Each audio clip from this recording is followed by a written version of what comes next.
Coucou tout le monde, j'espère que vous allez bien. Aujourd'hui on se retrouve dans une toute nouvelle vidéo et c'est ma première vidéo de l'année 2021. Donc j'espère que vous avez passé de bonnes fêtes, que vous avez plein de nouvelles résolutions pour cette nouvelle année. Comme vous avez pu voir dans le titre, aujourd'hui c'est une vidéo couture que je suis trop contente de vous faire parce que ça fait longtemps que j'avais pas touché à ma machine et ça m'avait vraiment manqué. En plus de ça, il y aura aussi un concours qui se déroulera sur Instagram où je vous fais gagner un tote bag. J'en parle également dans cette vidéo parce qu'aujourd'hui je vais faire le tote bag en question, donc comme ça vous pourrez voir à quoi il ressemble. Bien sûr, je posterai une photo sur mon fil d'actualité Instagram et du coup vous pourrez voir à quoi ressemble le tote bag.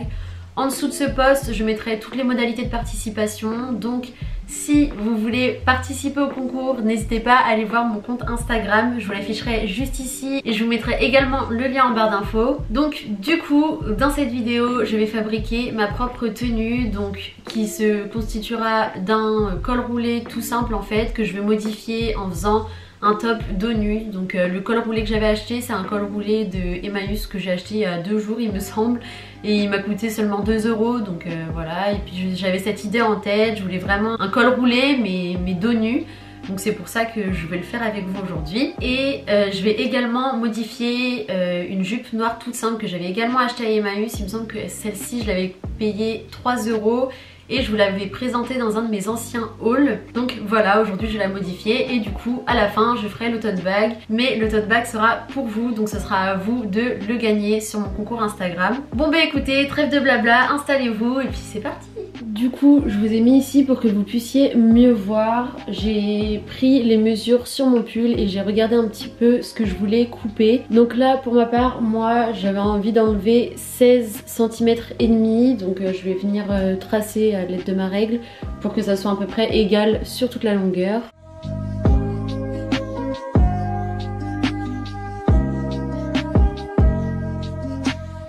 Donc du coup là j'ai fait mon premier trait, mais vu que je vais faire un ourlet quand même pour être sûr que ça s'effiloche pas, je vais refaire un deuxième trait en dessous et je vais faire à peu près 2 cm pour être sûr.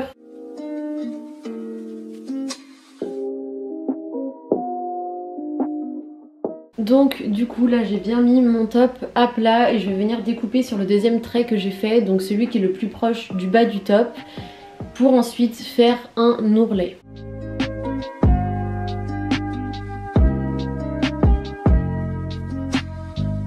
Donc voilà, j'ai fini de couper. Maintenant je vais venir tracer le dos nu pour pouvoir faire ensuite tout l'ourlet du dos nu et du top en général.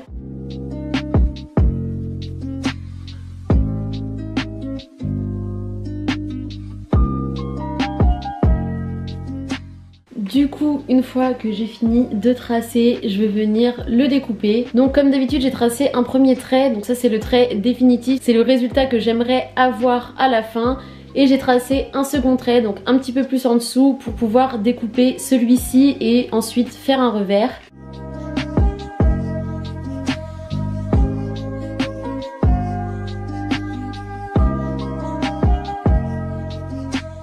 Donc voilà, je sais pas si vous allez voir, mais du coup la partie du dos nu est enlevée. Donc maintenant je vais venir faire un ourlet sur tout le tour du top. Donc je vais d'abord le faire à l'aiguille, puis ensuite le faire à la machine.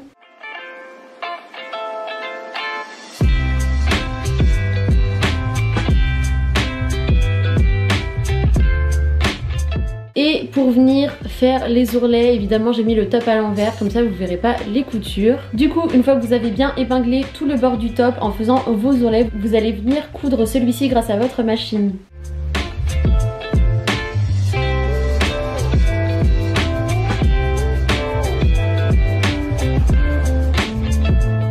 Donc du coup, une fois que vous avez fini les ourlets, comme vous pouvez le voir, on voit un top comme ceci, dos nu. Je sais pas si vous voyez vraiment, mais en tout cas j'ai vraiment une partie qui est dos nu. Donc ce que je vais venir faire, c'est avec le surplus que j'ai enlevé tout à l'heure pour le cropper, je vais faire des petits liens qui me serviront à serrer en fait derrière. Du coup pour faire la partie lien, je vais utiliser ce morceau que je vais couper en deux. Une fois que j'aurai mes deux morceaux, je viendrai les plier tous les deux en deux.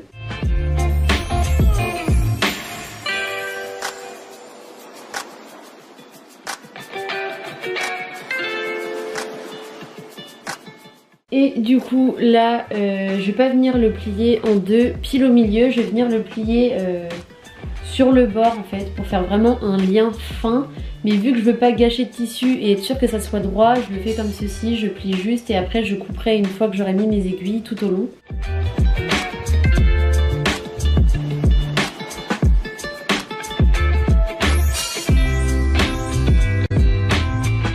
Et voilà, donc du coup j'ai découpé et maintenant je vais venir passer à la machine pour faire un point tout au long et ensuite le retourner pour faire mes liens.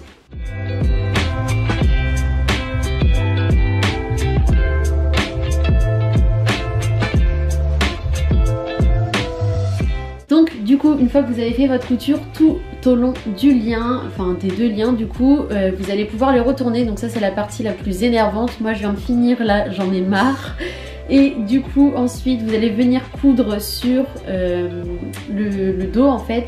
Donc là où il y a le dos nu, vous allez venir coudre tout en bas les liens donc de chaque côté pour pouvoir ensuite faire les nœuds. Donc bien sûr quand vous allez coudre vous mettez le top à l'envers pour pas qu'il n'y ait de traces en fait et pour pas que les coutures soient apparentes. Et voilà, le top est fini, donc je suis trop contente parce que c'est exactement ce que je voulais. Et au niveau du dos, le dos nu il est exactement là où je voulais que ça commence parce que vous le savez peut-être ou pas, mais j'ai une maladie de peau dans le dos et j'aime pas qu'on le voit. Et du coup là c'est parfait parce que on le voit pas avec ça, mais il y a quand même du dos nu, donc c'est trop bien. Donc du coup maintenant on va passer à la jupe, donc je l'ai retournée. Et j'ai vu qu'il y avait une doublure et la doublure c'est à peu près la longueur à laquelle j'aimerais la couper pour pouvoir ensuite faire mon revers. Donc j'ai mis toutes les épingles au bord de la doublure pour pouvoir couper tout le long et pour pouvoir me faire un repère en fait. Et j'ai également mis des aiguilles ici, je l'ai essayé à l'envers, donc ça c'est le meilleur truc à faire quand vous voulez raccourcir au niveau de la taille, vous l'essayez à l'envers et vous mettez les aiguilles là où il faut coudre en fait. Et c'est tout simple, je vais venir juste coudre sur le côté en fait de la jupe, mais je vais venir coudre en biais pour être sûre qu'ensuite elle maille parce que au niveau du reste de la jupe ça va, c'est vraiment au niveau de la taille que c'est trop large.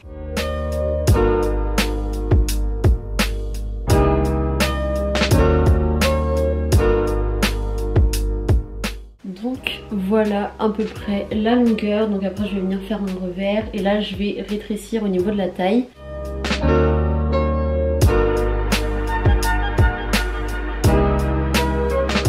Donc du coup une fois que ça c'est fait, je vais venir tracer ma fente. Donc je vais la faire à peu près, je vais la faire assez grande. Après ça c'est libre à vous de la faire de la taille que vous voulez.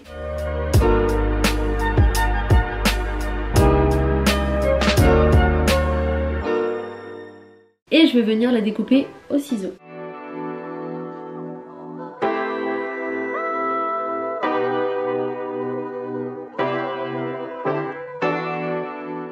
Du coup moi j'ai pas pris de mesure, j'ai vraiment fait ça à l'œil et maintenant vous allez pouvoir venir faire l'ourlet. Donc pour faire l'ourlet surtout retournez votre jupe, toujours avoir les vêtements à l'envers pour éviter qu'on voit les coutures une fois retournées.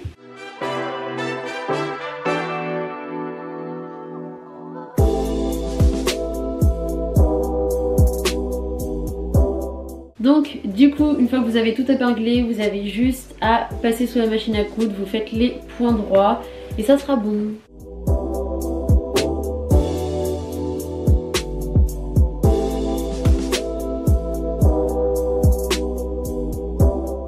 Bon ben voilà, c'est fini, j'ai réussi à faire ma petite jupe avec ma fente, donc je suis trop contente. Je sais pas si on le voit mais la fente est ici.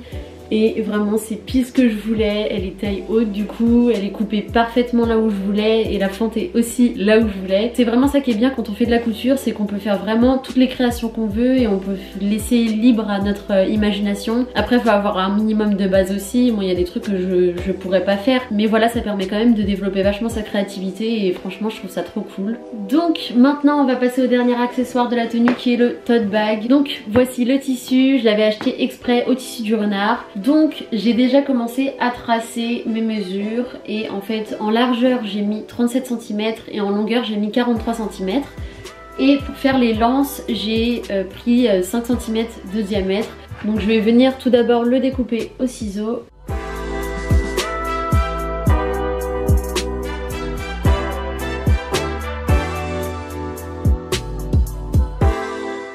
Donc pour faire le tote bag, après avoir découpé les plus gros morceaux, j'ai également découpé ce petit morceau là, donc ça va servir de petite poche en fait que je vais mettre et que je vais coudre devant. Comme mesure, j'ai fait un carré, j'ai fait 21 cm sur 21 cm. Je me suis dit que ça serait pas mal pour une poche, faut pas que ce soit trop gros non plus. Donc premièrement, je vais venir faire un ourlet sur cette petite poche en haut et en bas. Donc ça va être vraiment les ourlets les plus voyants, donc c'est pour ça que je fais des ourlets propres.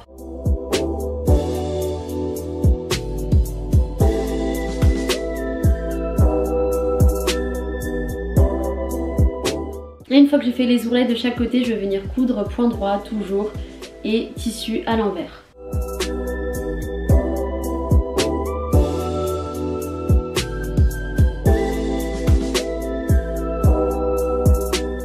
Maintenant ce que j'ai fait, c'est mettre en fait les aiguilles tout au long de la première phase, donc là où il va y avoir la poche.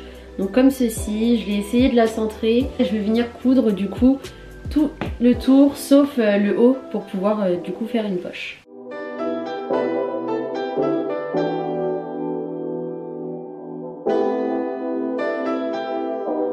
Donc voilà, du coup on a le résultat, donc ça fait une poche. Donc c'est bien centré, donc c'est cool. Maintenant ce que je vais venir faire, c'est que je vais faire les plus gros ourlets. Donc je vais faire celui d'en haut et celui d'en bas. Et je vais faire la même chose pour l'autre partie, donc la partie arrière. Donc d'abord je commence par épingler et ensuite je passerai à la machine.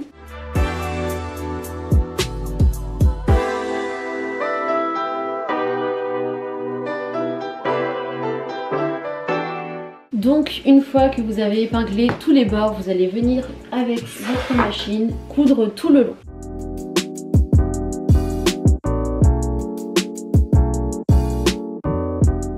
Maintenant ce que je vais venir faire, c'est que je vais venir coudre endroit contre endroit les deux grosses parties en fait du sac. Avant de les coudre, je vais venir tout d'abord les épingler comme d'habitude pour être sûr que je fasse un trait droit en fait.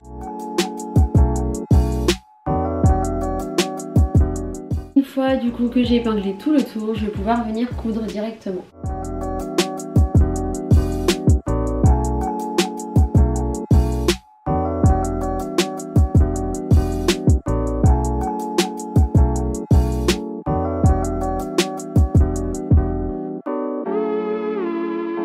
Et une fois retourné, on a ceci, donc je suis assez contente quand même du résultat, il est très propre, franchement je suis super contente. Et maintenant je vais venir faire les petites lianes, donc comme ceci. Donc en fait je vais venir coudre endroit contre endroit à l'envers, donc de chaque côté, et ensuite je les retournerai pour les coudre au sac.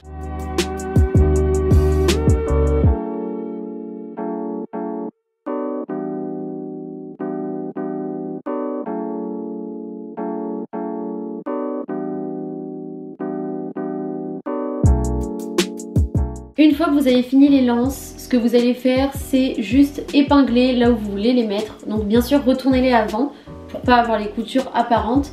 Et vous allez venir les épingler en fait là où vous voulez les mettre. Donc ça dépend si vous voulez plus sur l'extérieur ou du coup un petit peu plus long, donc un peu plus rentré. Donc ça c'est libre à vous de choisir ce que vous voulez. Et du coup vous aurez juste à coudre à l'endroit où vous les avez épinglés et votre tote bag sera terminé.